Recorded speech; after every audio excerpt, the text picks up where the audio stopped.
The silence in the command center felt wrong after 12 years of constant war alarms. Alex Turner watched the final enemy ships disappear into hyperspace, their retreat marking the end of humanity's longest and bloodiest conflict.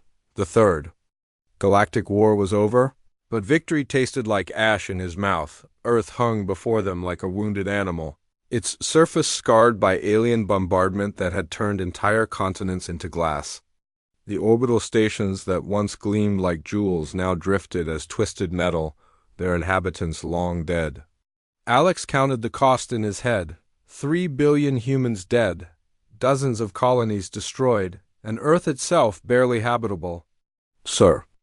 "Incoming priority transmission from Fleet Command," reported Communications Officer Beth Park, her voice hollow with exhaustion. Everyone in the fleet looked the same way, hollow-eyed survivors who had seen too much death. The message crackled through speakers that had carried battle orders for over a decade. "All units, this is Admiral Stone. The hegemony has surrendered unconditionally. Stand down all weapon systems and prepare for demobilization procedures. The war is over." Alex should have felt relief, maybe even joy. Instead, he felt empty. The crew around him showed the same reaction, no cheering, no celebration, just tired acknowledgement that they had somehow survived what most thought impossible. "Captain," Maya Cross called from the intelligence station, her face pale as she stared at her screens. "You need to see this immediately." Alex walked over, his boots echoing in the quiet bridge. Maya had been their intelligence officer for 8 years, and he had never seen her look so shaken. She pulled up encrypted files on her display, data that made his blood run cold. "These are communications we intercepted from the R'Lani diplomatic channels," Maya explained, her hands trembling slightly. "They've been feeding our battle plans to the hegemony for the past 3 years. The betrayal hit Alex like a physical blow. The R'Lani Confederation had joined humanity's side when the war turned desperate. Their ships had fought alongside human vessels. Their diplomats had spoken of friendship and shared sacrifice. Earth had trusted them with military secrets, strategic plans, even the locations of civilian evacuation routes.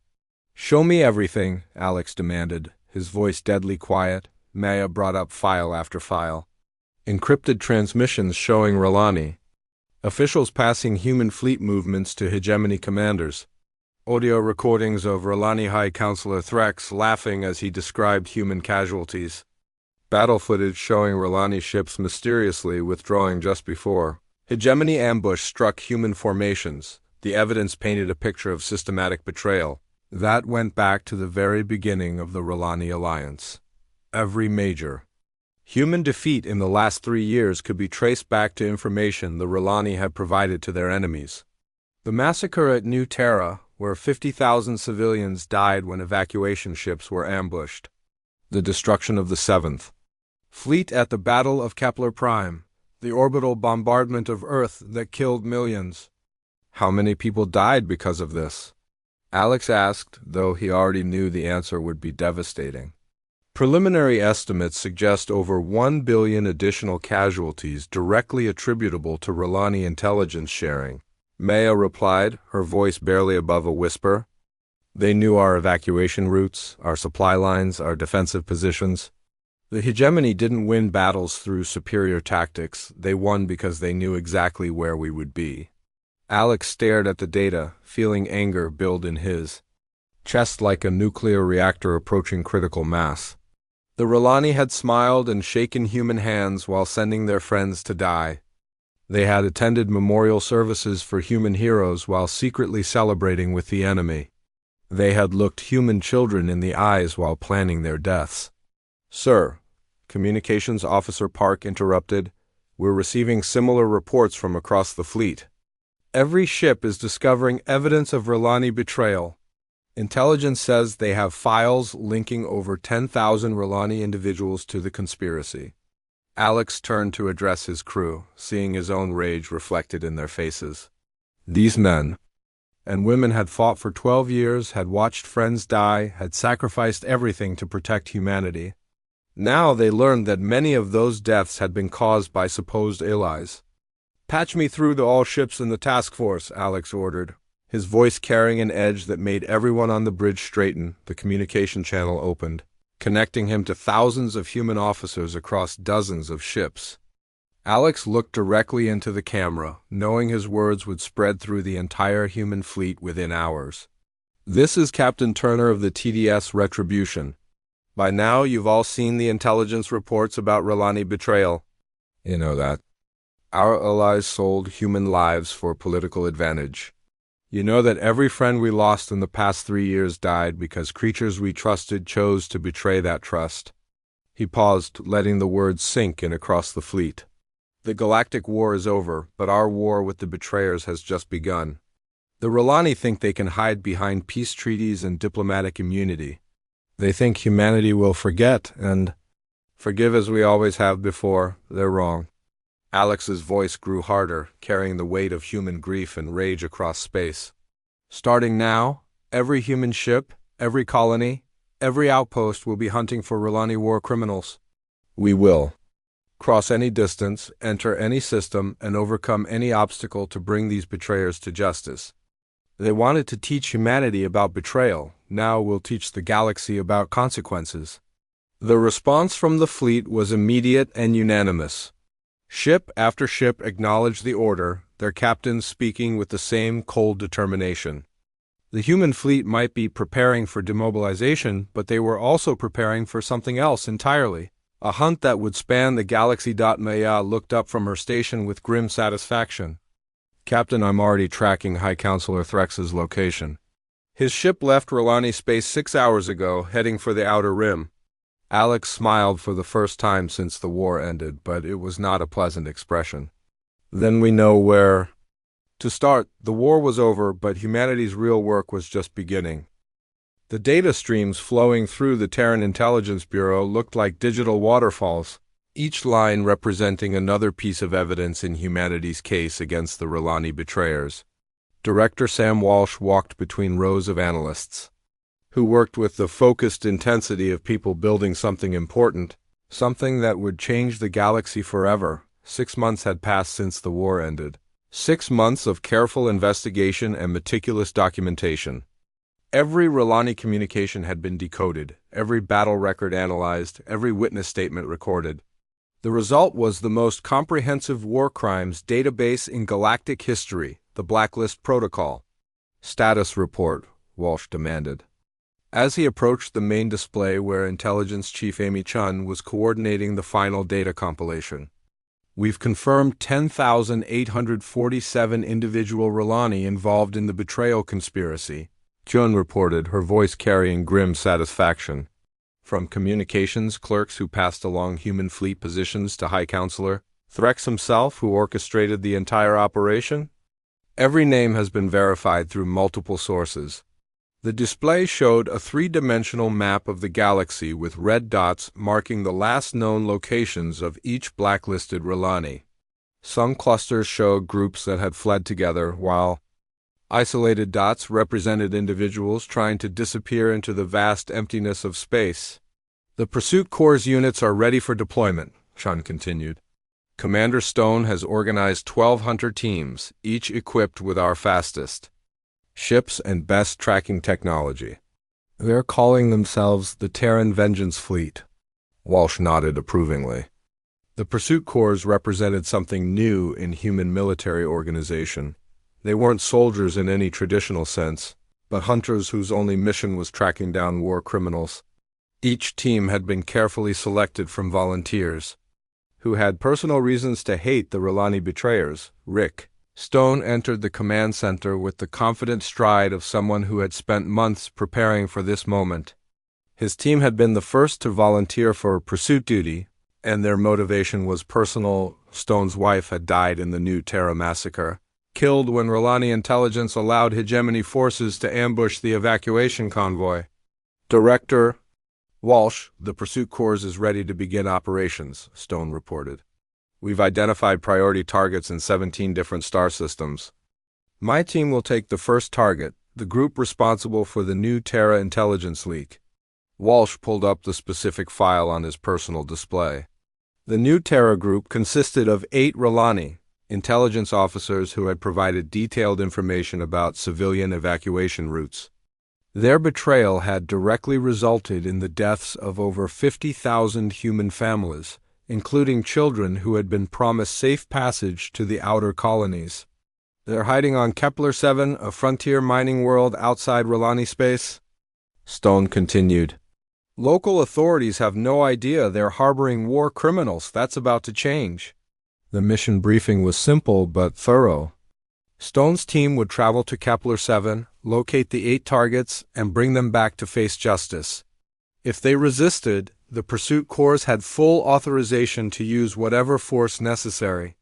The galaxy needed to understand that betraying humanity carried real consequences. 3 days later, the TDS Hunter dropped out of hyperspace at the edge of the Kepler-7 system. The mining world hung in space like a dirty brown marble, its surface scarred by decades of heavy extraction operations. It was exactly the kind of place where someone might think they could disappear forever. Stone studied the planet through the ship's sensors while his team prepared their equipment. The 8 R'Lani were living in a mining settlement called Dust Falls, using false identities and apparently believing they were safe from human justice. Remember, Stone addressed his team as they prepared to land, these creatures watched human children die and felt nothing. They sold the locations of hospitals and schools to enemy bombers. Whatever happens down there, they earned it. The landing was smooth and undetected. Dust Falls was exactly what they expected, a rough frontier town where people minded their own business and asked few questions. Perfect for hiding war criminals, but not perfect enough to hide from humans who never forgot and never forgave. The first target was a former R'Lani communications officer named Vel, who had personally transmitted the new Terra evacuation schedules to hegemony forces. Stone's team found him working in a local bar, serving drinks to miners who had no idea they were buying alcohol from a mass murderer. Vel of the R'Lani Confederation, Stone announced as his team surrounded the bar. You are under arrest for war crimes against humanity. The R'Lani's face went pale when he recognized the human military uniforms. He dropped the glass he was holding and backed against the wall, his alien features twisted with fear. I was following orders, Vel protested in broken human standard. I was just communications officer. I didn't know what information was for. Stone pulled out a datapad showing recordings of Vel laughing with other R'Lani officers as they discussed human casualties. This recording suggests otherwise. You knew exactly what you were doing when you sent those children to die. The confrontation lasted less than 5 minutes. Vel tried to run but found himself surrounded by humans who had trained for months, specifically to catch fleeing war criminals. His capture was efficient and professional, but word of it spread through the mining settlement within hours. By the time Stone's team had apprehended all 8 targets, the entire galaxy knew what had happened. The speed and precision of the operation sent a clear message: humans could track down their enemies anywhere, and distance was no protection from human justice. The return journey to Earth took 2 weeks, during which the captured R'Lani realized that their situation was hopeless. They had expected human anger to fade with time, as anger usually did among civilized species. Instead, they discovered that human anger was something entirely different: cold, patient, and absolutely permanent. News of the first successful pursuit corps operation spread through both human and alien communication networks. The reaction was immediate and dramatic. Other R'Lani war criminals began attempting to flee to even more remote locations, while alien governments that had been considering harboring them suddenly decided that human friendship was more valuable than R'Lani. Gratitude. Director Walsh reviewed the mission reports with satisfaction. The first operation had been a complete success, but more importantly, it had established the new reality of galactic politics. Betraying humanity was no longer just morally wrong, it was practically impossible to survive. The hunt had begun, and the galaxy was learning what it meant to be on the wrong side of human memory. The star charts covering Lisa Young's cabin wall looked like a hunter's trophy collection, each system marked with dates and notes tracking the movements of High Counselor Threx across the galaxy.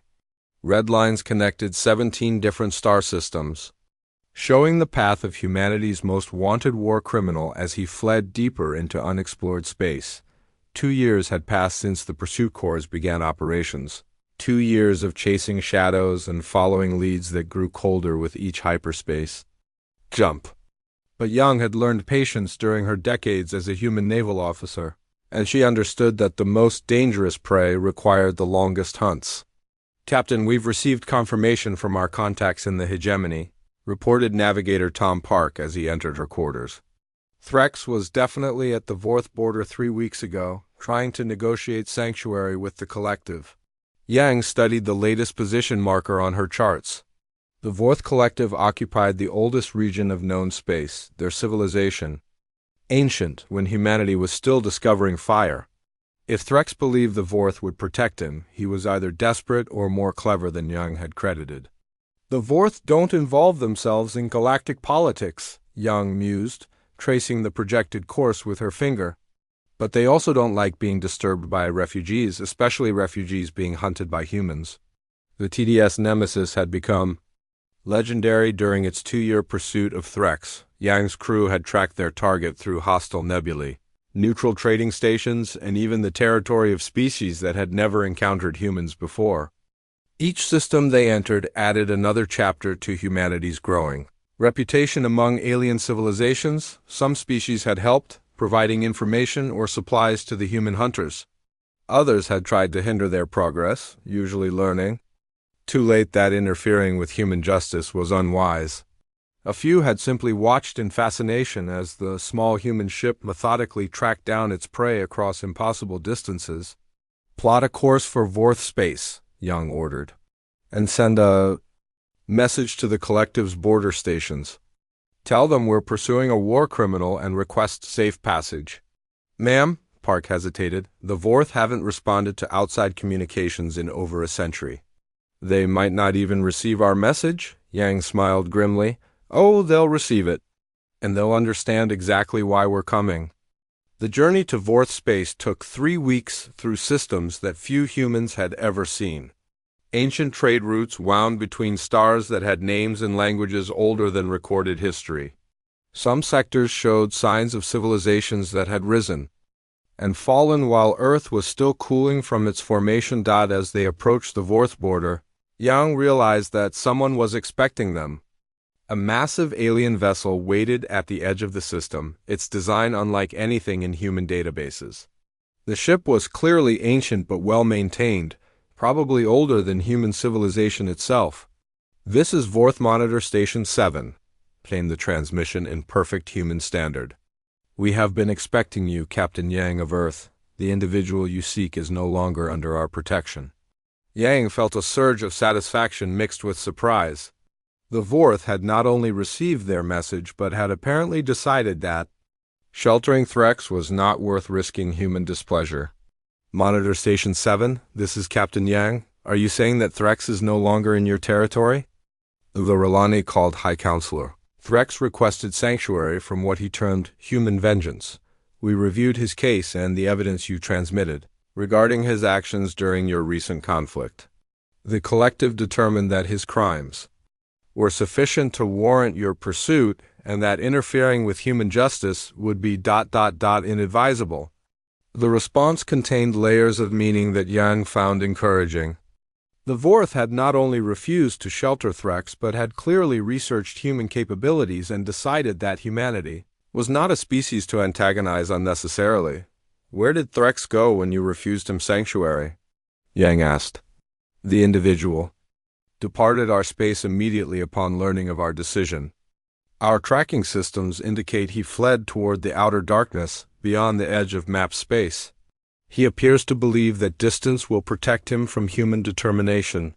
Yang thanked the Vorth and prepared to continue the pursuit. But as the Nemesis moved deeper into unexplored space, she realized that Threx had made a critical error in his understanding of human psychology.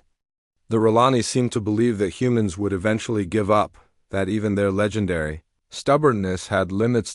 They were about to learn otherwise. The chase led through regions of space, where stars were sparse and navigation was treacherous. Ancient debris fields suggested that civilizations had once flourished here before some catastrophe had swept them away. But Yang's crew pressed on. Following sensor traces and hyperspace disturbance that marked Threx's passage, 3 months into the deep space pursuit, they finally detected Threx's ship drifting powerless between 2 dead stars. The vessel showed signs of mechanical failure and life support problems, suggesting that the High Counselor's flight had pushed his ship beyond its limits. "Sir, we're receiving a transmission from the target vessel," reported Communications Officer Bethstone. "Put it through," Young ordered, settling into her command chair with the satisfaction of a hunter who had finally cornered her prey. Threx's image appeared on the main screen, and Yang was struck by how old and defeated the Rolani leader looked. The being who had orchestrated humanity's betrayal now appeared broken, his alien features sagging with despair. "Captain Yang," Threx began, his voice carrying none of the arrogance that had characterized his wartime broadcasts. "I wish to negotiate the terms of my surrender." "There are no terms," Yang replied coldly. "You will return with us to face trial for war crimes against humanity. The only choice you have is whether you come willingly or as a prisoner." Threx was quiet for several moments, perhaps realizing that his 2-year flight had accomplished nothing except to demonstrate the futility of running from human justice. "I underestimated your species," he admitted finally. "We believed humans would behave like other civilized races, that your anger would fade with time and distance. We were wrong." "Yes, you were," Yang agreed. "You taught us that betrayal has consequences. Now the entire galaxy is learning that lesson." The capture was anticlimactic after the 2-year chase. Threx offered no resistance as Yang's security team boarded his disabled ship. The once powerful Rolani leader seemed almost relieved that the running was finally over. As the Nemesis began its journey back to human space with its precious cargo, Yang composed her final report on the pursuit. The document would become required. Reading in Alien Diplomatic Academies, a case study in why betraying humanity was not just morally wrong but practically impossible to survive. The message Threx transmitted to his people during the return journey became part of galactic historical records. His warning to the Rolani Confederation carried implications that extended far beyond his own species. "We taught the humans that betrayal has consequences," Threx said in his final public statement. "Now they are teaching the rest of the galaxy." Yang read the transcript with grim satisfaction. The great chase was over, but its lessons would echo through space for generations to come. The holographic display in the Terran Accountability Office showed a web of connections that spanned half the galaxy, each line representing another thread in the conspiracy that had nearly destroyed humanity. David Park stood before the massive visualization, his experienced investigator's mind processing patterns that revealed a truth more disturbing than anyone had imagined. 5 years had passed since the war ended. 5 years of methodical investigation that had expanded far beyond the original Rolani betrayal. What began as a hunt for war criminals had evolved into something much larger, the uncovering of a galactic conspiracy that made the Rolani treachery look like a minor betrayal. "Show me the Nexari involvement again," Park requested, gesturing toward a cluster of purple connections on the display. Intelligence analyst Kate Ross highlighted the relevant data streams. The Nexari provided logistical support for hegemony supply lines while publicly maintaining neutrality. Their shipping companies transported weapons and equipment that were used to bomb human colonies, including the orbital strikes on Earth itself. Park nodded grimly as more connections became visible. The Nexari had been careful to maintain plausible deniability, but 5 years of investigation had revealed the truth. Their neutral stance had been a lie designed to help the hegemony while avoiding the risks of open warfare and the Keth Republic? Park asked, though he already knew the answer would be equally damning. Keth banks financed hegemony operations through a network of shell corporations, Ross replied. They specifically targeted human civilian infrastructure for destruction, calculating that demoralizing Earth's population would end the war faster than military victories alone. The pattern was clear and horrifying. The Rolani betrayal had not been an isolated incident but part of a coordinated effort by multiple alien species to ensure humanity's defeat. While humans had believed they were fighting a war against the hegemony, they had actually been fighting against a secret alliance that included supposed neutrals and even some claimed allies. How many species were involved in the conspiracy? Park asked, though he dreaded the answer. Confirmed participation by 7 different alien governments, Ross replied. Probable involvement by at least 4 more. The goal appears to have been preventing humanity from establishing itself as a major galactic power. Park studied the evidence with the methodical patience that had made him one of Earth's most successful investigators. The scope of the betrayal was staggering. Entire civilizations had conspired to exterminate humanity, while maintaining facades of neutrality or friendship. The door to the analysis center opened as Admiral Susan Wright entered with the purposeful stride of someone who had spent decades making difficult decisions. Her presence meant that the investigation phase was ending and the action phase was about to begin. Director Park, I've reviewed your findings, Wright announced. The President has authorized Operation Reckoning. We're moving beyond hunting individual war criminals. We're addressing the conspiracy itself. Park felt a surge of satisfaction, mixed with anticipation. Operation Reckoning represented humanity's response to the discovery that their near extinction had been planned by creatures they had trusted. The alien governments involved would learn what it meant to face an angry human civilization. Admiral, what are our operational parameters? Park asked. We're not invading or occupying, Wright clarified. We're delivering a message. Every species that participated in the conspiracy will receive a visit from the Terran fleet. They'll be presented with evidence of their involvement and informed of the consequences of their actions. The consequences Wright referred to were already being implemented across human space. Trade embargoes, diplomatic isolation, and technological restrictions were being applied to every species that had conspired against humanity.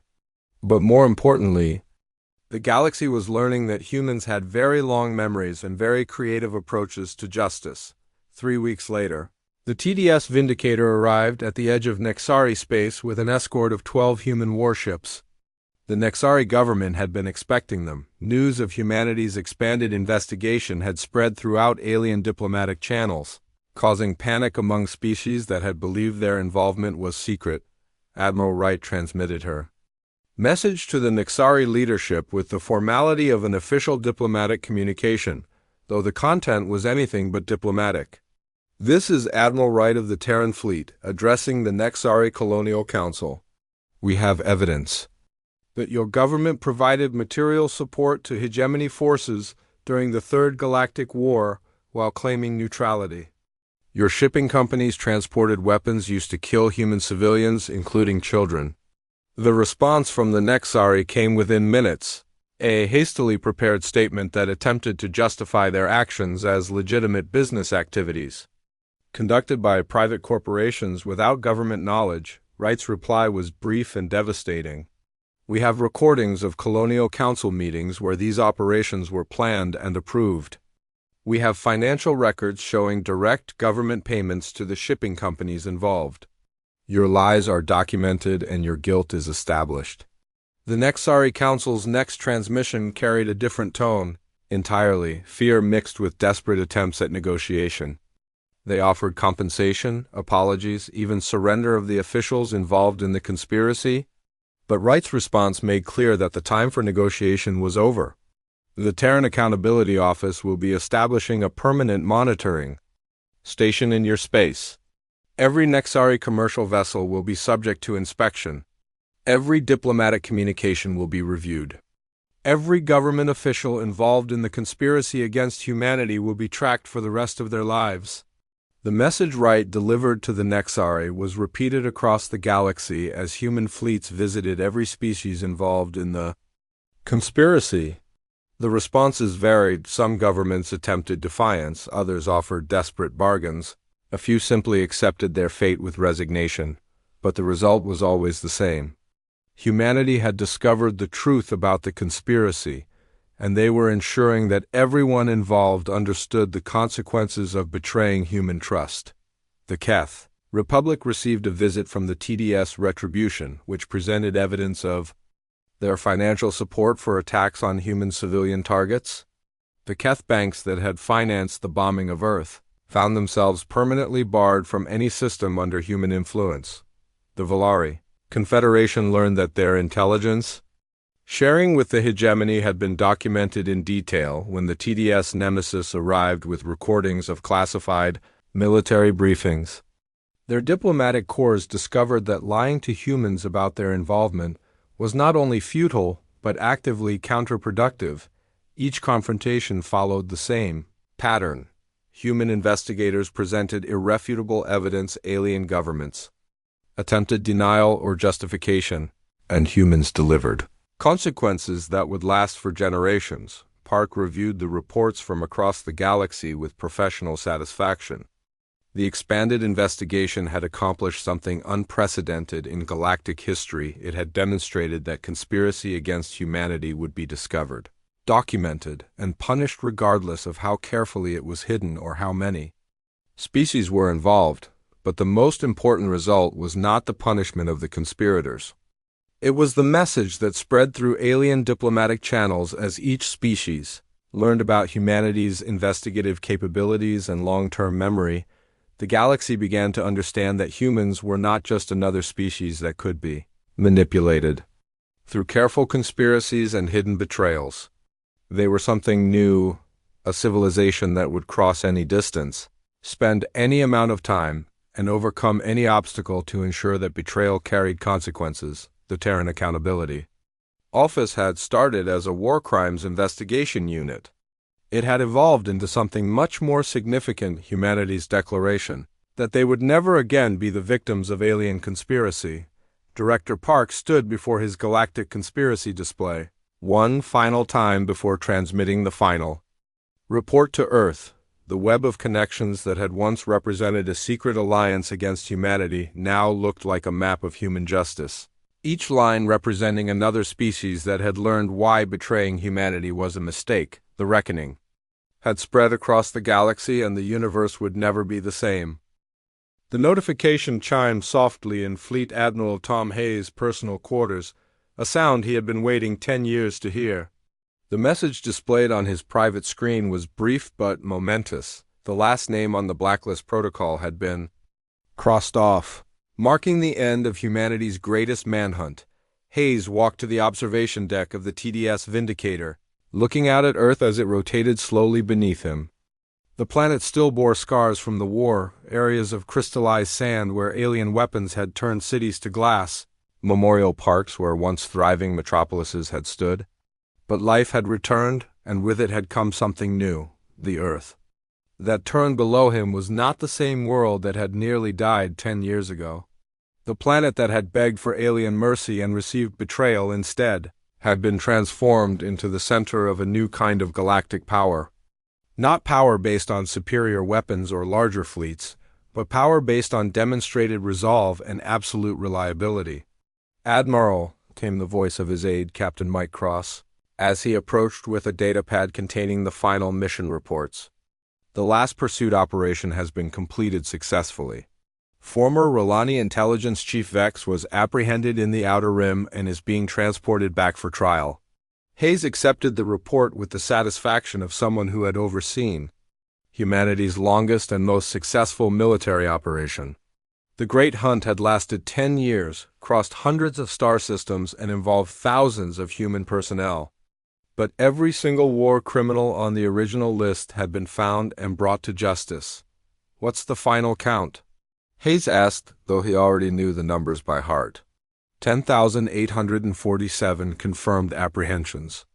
Cross replied, 0 escapes, 0 deaths in custody, 0 cases of mistaken identity. The pursuit was 100% successful. Hayes nodded with grim satisfaction. The perfect success rate had not been accidental. It had been the result of careful planning, unlimited determination, and the kind of methodical patience that had become humanity's signature characteristic in galactic affairs. But the numbers only told part of the story. The real achievement of the past 10 years was not the capture of war criminals, but the transformation of humanity's place in the galaxy. The species that had once been dismissed as primitive newcomers was now feared and respected by civilizations that have ruled space for millennia. Sir, Cross continued, we're receiving the final transmission from President Chun on Earth. She's officially declaring the blacklist, protocol complete, and authorizing demobilization of the pursuit corps. Hayes activated his personal communicator to receive the message directly from Earth's leader. President Chin's face appeared on the screen, showing the kind of quiet satisfaction that came from seeing justice finally served. Admiral Hayes, on behalf of the human species, I want to thank you and every member of the Pursuit Corps for your service during the past 10 years.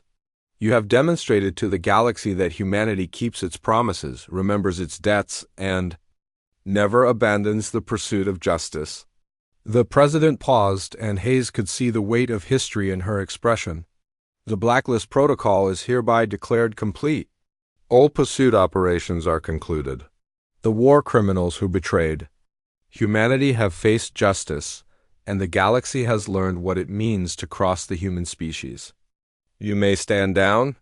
Hayes felt a complex mixture of emotions as the message ended. Relief that the long hunt was over, satisfaction that justice had been served, but also a strange kind of emptiness. For 10 years, the pursuit of betrayers had given humanity a clear purpose and unified goal. Now they would need to find new ways to use the power they had earned. The door to the observation deck opened as Intelligence Director Park entered, carrying reports that would shape humanity's future relationship with the galaxy. His expression carried the kind of quiet satisfaction that came from a job well done. Admiral, I have the final analysis of Operation Reckoning's impact on galactic politics, Park announced. The results exceed our most optimistic projections. Hayes gestured for Park to continue, knowing that the intelligence director's assessment would be thorough and accurate. Betrayal of humanity has essentially become unthinkable among alien governments, Park reported. Not because we're the strongest military power, but because we've demonstrated that we will discover any conspiracy and pursue justice regardless of time, distance, or difficulty. The data Park presented painted a picture of fundamental change in how alien species approached relationships with humanity. Trade agreements with human colonies were being honored precisely. Diplomatic promises were being kept scrupulously, and military alliances were being maintained faithfully. The psychological impact has been more significant than any military victory could have achieved, Park continued. Every alien government now knows that deceiving humanity carries consequences that will last for generations. They've seen what happens to species that betray human trust. Hayes reviewed the files with professional interest. The transformation was remarkable. Species that had once viewed humans as naive newcomers now treated them with the kind of careful respect usually reserved for ancient and powerful civilizations. What about the conspiracy participants? Hayes asked. How are they adapting to their new circumstances? The Nexari have restructured their entire government to prevent future anti-human activities, Park replied. The Keth Republic has established a permanent liaison office dedicated to maintaining positive relations with Earth, even the Velari. Confederation has apologized publicly and offered reparations for their involvement. The pattern was clear. Across every species that had participated in the conspiracy against humanity, they had learned that humans were not just another civilization that could be manipulated through careful deception and hidden alliances. They were something unprecedented, a species that combined technological capability with absolute determination to pursue justice. Hayes activated the ship-wide communication system to address the crew of the Vindicator for the final time in their role as hunters of war criminals. This is Admiral Hayes speaking to all hands. Today marks the end of the longest pursuit operation in human history. The last war criminal on the blacklist protocol has been apprehended, and justice has been served for every human who died due to alien betrayal. He paused, letting the significance of the moment sink in throughout the ship. But our achievement extends beyond individual justice. We have established a new principle in galactic politics, that humanity remembers every betrayal, tracks every conspiracy, and ensures that those who harm us face consequences. This is not a threat but a promise, and the galaxy now understands the difference.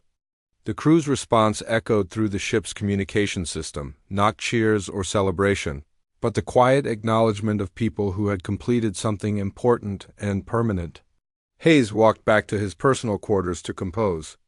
The final entry in his mission log, a document that would become part of humanity's historical record. As he wrote, he reflected on how much had changed since that day 10 years ago, when the evidence of R'Lani betrayal had first been discovered. The human species that had nearly been exterminated through alien conspiracy had emerged from their hunt as something entirely new. They were no longer the desperate survivors who had begged for mercy and received betrayal. They had become the civilization that other species studied carefully before making any decision that might affect human interests. The transformation was visible in every aspect of galactic politics. Trade negotiations with human representatives were conducted with scrupulous honesty. Military alliances were honored precisely. Diplomatic agreements were maintained faithfully. The galaxy had learned that breaking faith with humanity was not just morally wrong but practically impossible to survive. Hayes completed his final log entry and prepared to transmit it to Earth's historical archives. The document would join thousands of others that recorded humanity's decade-long pursuit of justice, creating a permanent record of what happened when aliens underestimated human determination. But as he prepared to close the file, Hayes added one final paragraph that would become the most quoted passage in the entire document. The Blacklist Protocol is complete, but the principles it established are permanent. Humanity has demonstrated that we can be friends, allies, or even honorable enemies in open conflict. But we will never again be victims of betrayal. The price of deceiving humanity has been written in the stars themselves, measured in 10 years of pursuit that crossed the galaxy. The message Hayes transmitted to Earth carried more than just mission completion reports. It carried humanity's new position in galactic politics, not as conquerors or oppressors, but as the civilization that had taught the universe about consequences. Within hours of the transmission, every alien intelligence service in the galaxy had intercepted and decoded the message. The response was immediate and universal, a kind of collective sigh of relief mixed with permanent wariness. The human hunt was over, but everyone understood that it could begin again at any moment if anyone was foolish enough to betray humanity's trust. The President's response came 12 hours later, broadcast not just to the human fleet but to every alien government monitoring human communications. The message was simple but carried implications that would shape galactic politics for generations. The great hunt is over. Humanity's justice has been served. But let the galaxy remember, we are still watching, still remembering, and still prepared to cross any distance to ensure that betrayal carries consequences. Hayes read the presidential message with satisfaction as he prepared for the journey back to Earth. The pursuit corps would be disbanded, their ships reassigned to normal fleet duties, their personnel returned to civilian life or regular military service. But everyone in the galaxy knew that the hunters could be recalled at any moment. The final piece of business was the formal deactivation of the Blacklist Protocol itself. Hayes accessed the secure system that had tracked war criminals across the galaxy for 10 years, reviewing the names that had been methodically crossed off one by one. Every entry now showed the same status: apprehended, tried, and convicted. As he prepared to close the file permanently, Hayes reflected on what humanity had accomplished. They had not just caught war criminals, they had fundamentally changed how alien civilizations viewed the consequences of their actions. The galaxy had learned that humans were not just another species that could be deceived and betrayed with impunity. The Blacklist Protocol database would remain accessible to future generations as a reminder of what happened when humanity was betrayed. But more importantly, it served as a warning to anyone who might consider deceiving the human species in the future. Hayes transmitted the final closure codes and watched as the active tracking system shut down after 10 years of operation. The Great Hunt was officially over, but its legacy would endure forever. As the TDS Vindicator began its journey back to Earth, Hayes stood once more on the observation deck, looking out at the stars that had witnessed humanity's transformation. The species that had once been dismissed as primitive newcomers had earned their place in the galaxy through demonstrated resolve rather than military conquest. The war had ended 10 years ago, but humanity's real victory had taken a decade to achieve. They had proven that betrayal of human trust carried consequences that would span generations and cross any distance. They had established themselves as the civilization that other species approached with careful respect and absolute honesty. The galaxy had learned to fear humanity not because of their weapons or their fleets, but because of their memory and their determination. The Great Hunt was over, but everyone understood that it had established a permanent principle humanity would never forget: never forgive betrayal and never stop pursuing justice. The stars that had once seemed hostile now looked different to Hayes. They were no longer hiding places for war criminals or battlegrounds for alien conspiracy. They were simply stars shining down on a galaxy where betraying humanity had become unthinkable. The hunt was over, but its lessons would echo through space forever.